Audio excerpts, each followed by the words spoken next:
Welcome to yet another episode of Beyond Her Story on Wonder Woman Wednesday. Today we have the pleasure of having Lahari, who's a social media influencer and a lifestyle blogger. She is the winner of the Indian Icon Star Award 2022. And today we'll learn from her about what happens behind the scenes in the life of an influencer and a blogger.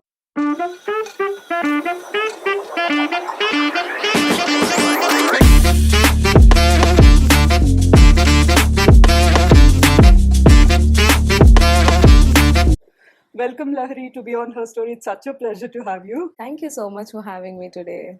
I'm very much excited.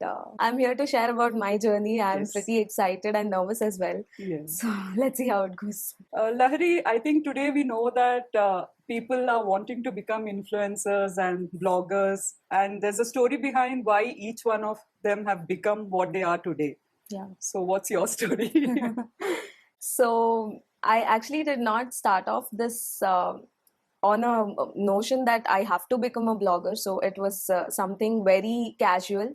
It started off with like me going out with a family for a restaurant and me sharing my experience about what that restaurant is or how that food is over that restaurant. So that's how my blogging started. I never expected that I have to take this as a formal or a professional blogging types. So it was something like I used to record everything, whatever I eat. I used to record my expressions. So if I eat an ice cream, if I eat a dessert, what is my expression? And that's how I started. Okay, let me start recommending to the audience. Yeah. So that's how it all started. And so every weekend, whenever my family used to get time, we used to visit new restaurants, taste the food there, and tell it to people. So that's how my husband used to help me in editing as well. Okay. He was the one who used to shoot for me, edit for me, and after everything was done, I used to just give a voiceover and then post it on Instagram. So that's how it all started. And there's one spark that goes viral in your profile. So that's how we say. And there was one video.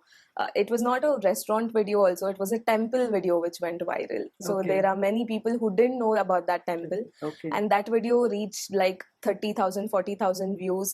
And that's when people started following me. People started appreciating me. So your content is very nice. We would love to see your expression once you start tasting the food and all of that.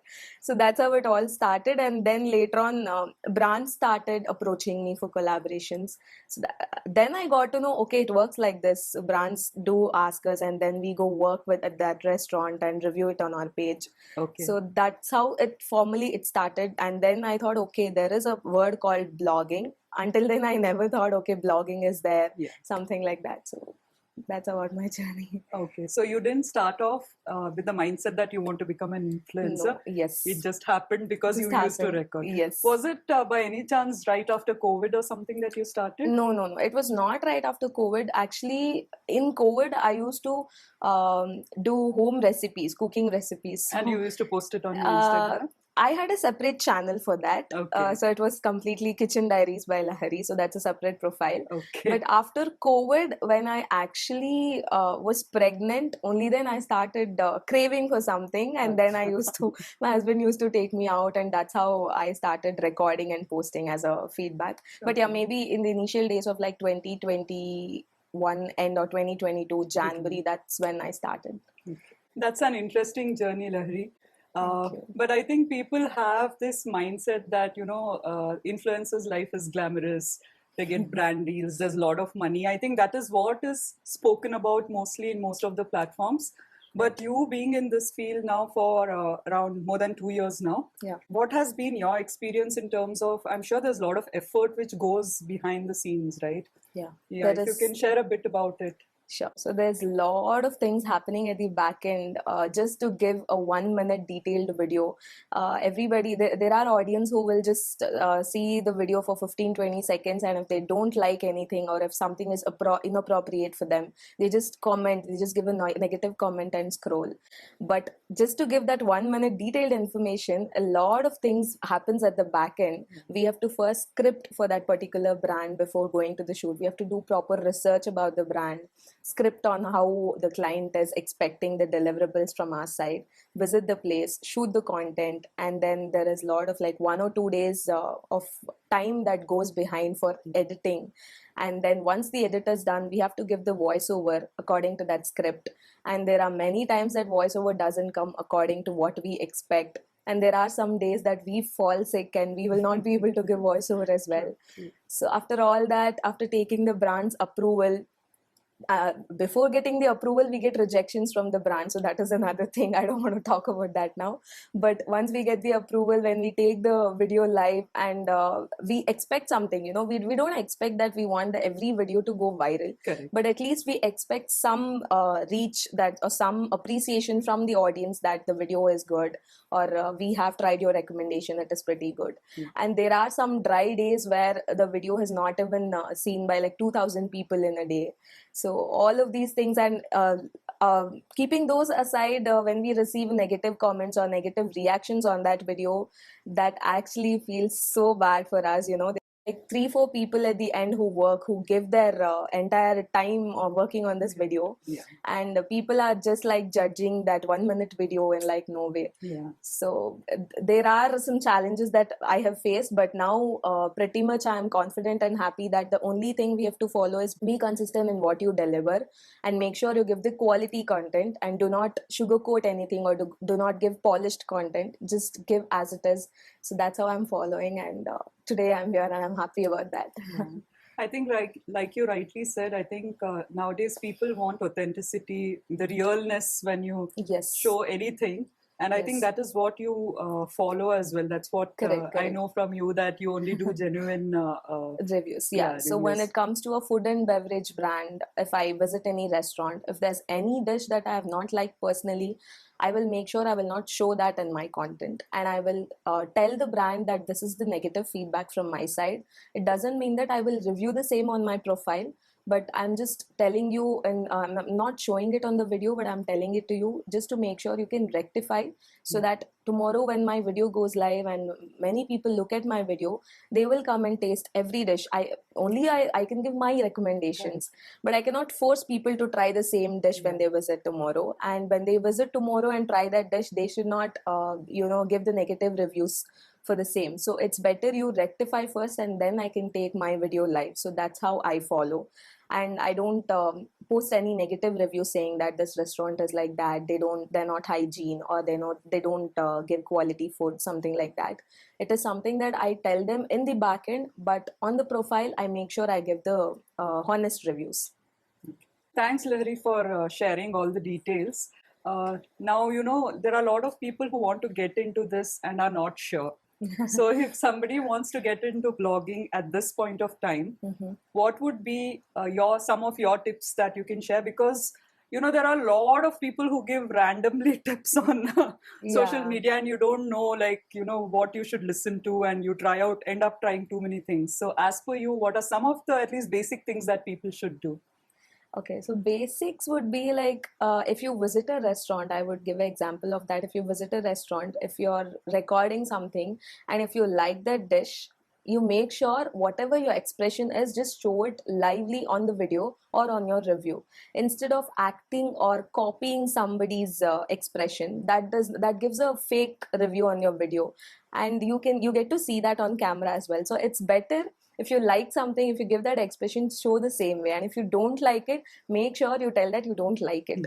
So that is one basic tip I have followed, and I would give the tip as follow this and be natural. And the second tip would be, you don't focus on gaining more followers or gaining more reach just by 1 or 2 videos.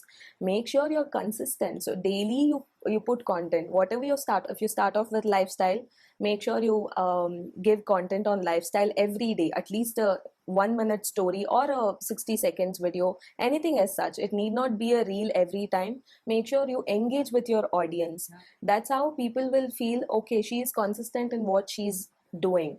And never focus on the number or the followers that I followed. It is not only the numbers, it is always the quality that I've seen so far. So if you are very good and consistent on your quality, number will increase. not if not today, tomorrow. Okay. So that those are the basic 2 tips that I have followed, and the rest you can see all by yourself, I can say. Yeah, I'm sure after this, a lot of people will go and watch Explore with Lahari, because that's Yes. your Insta handle, right? Yes, yes. So initial days I started off with food blogging, Okay. but my Instagram handle was just Mrs. Lahari. It was not Explore with Lahari. But then later I thought, why only food? I will start off with lifestyle and travel as well. So then I took my husband's help, and he told, you can add something as your name, which fits your name in it, instead of removing your name and adding something else. Make sure you include your name in it. And then he suggested me this name, Explore. Explore is something you get to see Yeah. new things and learn new things. Correct. So that's how I added Explore with Lahari. So please do follow Explore with Lahari on Instagram. Lahari, I think people would have seen a lot of your video on your Instagram and things like that. But what is the actual life of an influencer? What happens behind the cameras? Okay, so actual life of an influencer, I would say, like, there will be at least 1 or 2 shoots per day. So if I think on that, I have to make sure I have to finish all the household work. Household work includes nothing because I have my family for everything. It is just that I have to take care of my little one who is 2.5. I have to feed her, morning breakfast, have breakfast, and then leave for my shoot. So that's how it all starts. And because of this Bangalore traffic, no, we have to make sure if we have a time to reach there by 1 o'clock, we have to start off from our place at least by 11:30, because the traffic is that pathetic. So I have to start early as soon as possible, and then even after all that traffic frustration, when we reach the place, there are some time where brand does not reach the place and they ask us to wait for like half an hour to 1 hour. There are some days where we have cancelled the shoot. We have visited their places, but due to some reason they have not turned up, and we have to cancel the shoot. That has happened. And again, from there we have to make sure to go to the second shoot place, and that takes a lot of time. If there's any delay in reaching the place, that's again we have to answer brands calls. It is not only the positive or aspect, or people will think, okay, you get to eat a lot, you get to explore a lot, people will offer you this, that, clothes and all of that, but the behind the difficulties, actual thing, it is actually not very easy. The life of an influencer is not at all easy. There is a lot that is challenges that has happened in our influencer. It's not only mine. I think every budding blogger, or whoever the OG blogger, I would say, everybody has faced this. So yeah, and we don't like to tell that to people that we have faced all these challenges, because these are part of our daily activity and routine. So it's like that. So do you do shoots on weekdays and weekends both? Anything that is convenient for you and the brand? Is that how it works? Yes. So I always make sure I ask for the brand what is their timeline. So there are brands who insist me to come on weekends, because they want us to show crowd in their in the video that we post. And there are brands who will ask us to come only on the weekdays, because we get good shots and they will be able to give time for us. And if we visit on the weekends, they will be busy again. There are some days where, due to some emergency, my emergency, I have to again reschedule. So yeah, I am open to work even on weekdays and weekends. So yeah.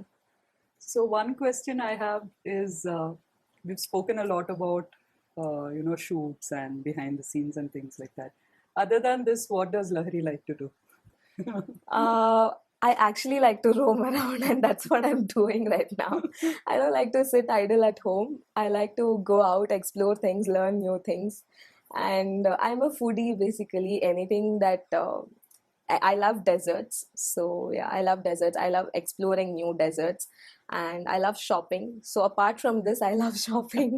Anytime you can take me to shopping, anytime I'm available. It's good to know that you're actually doing what you love, and yes, it's actually come out in terms of now, at least you have words for that, influencers and bloggers. Yeah. So that's really a nice thing. So I did not start off with blogging only. Actually, I was into IT for like 3.5 years. And when I had a baby, I had to take maternity leave. And when I come back from maternity leave, there was a replacement for my place. So that's when I had to change the company. And when I changed the company, that company, due to some reasons, the entire business unit in Bangalore got closed, and I had to come out. So then I was thinking, okay, fine, I have to do something. It's not just, I should not focus only on IT world. I have to focus something on what I love, because I love going out. I love exploring outside and learning new things. So let's start off blogging. Let's start off reviewing, giving honest reviews to people. So that's how I started. And finally, I'm happy that I'm doing what I love. Yeah. And yeah, I'm here. Yeah. I think the story that you spoke about, right, after motherhood, the change in the direction, we have Mhm. had actually a lot of women who have done Mhm. that. So Okay. I think a lot of people get encouraged to do the things that they love. When they take a break, it gives you the time to maybe think about a bit and, Mm-hmm. figure Yeah. out what you want to do. So that's really nice. A very interesting journey, Lahri. But I know that for women, it's not very easy. I mean, maybe for both genders, it's not very easy to do the things that they love to do without the right support. Right. What's been your experience and what are your thoughts on this? So I would say family support is very much needed in this, because if your family don't support you, you can't do anything. So in that case, my family has supported me more than, like, I would say 200%. On a rating of 100, I would give 200, because my husband is the only backbone for me from day one till today. He is the only backbone for me. If he was not supported for me to do all of this, I would not maybe be here today. So every woman will not get that support, but if every woman get that support from family and friends side, it would be very great, and every woman will come out and shine, is according to my perspective. And maybe you have to speak out to your family or friends of what you're interested in doing, and then maybe one or the other family will definitely support your upbringing and encourage on what you have to do. So that's how I follow. Lahiri, I think there's a lot to learn from your journey. Like you rightly said, the support is one thing that every woman wants. Even if they are working or not working, I think having the support makes a lot of difference. And I think you have a good support system, so that's really nice. Mm. And I hope people understand that there are a lot of things that goes behind the scenes for an influencer and a blogger, and maybe give a bit more respect when they comment, and just think about what are the things that goes into creating such videos. So it's been an amazing conversation. I learned a lot because I'm also trying to do a lot of things myself and trying to figure out. So I really get very excited when I talk to people like you, so that I can learn something and see how we can grow our channel as well. Yeah. So thanks a lot. Thanks for coming here and sharing your journey. Thank you so much for having today. This is my first podcast interview. Somebody inviting me and asking questions, and I'm here to share about my journey and stories. That's something I've never wished for, but it's a dream come true, I would say. I'm so happy for that. On this platform, Wonder Woman platform, I'm very much happy that this is a woman-only platform, and I'm here at this great platform to share about my journey and stories. So I wish all the very best to Wonder Woman Wednesday, and I wish a great success ahead. Thank you. Thank you so much, Lahiri. Thank you.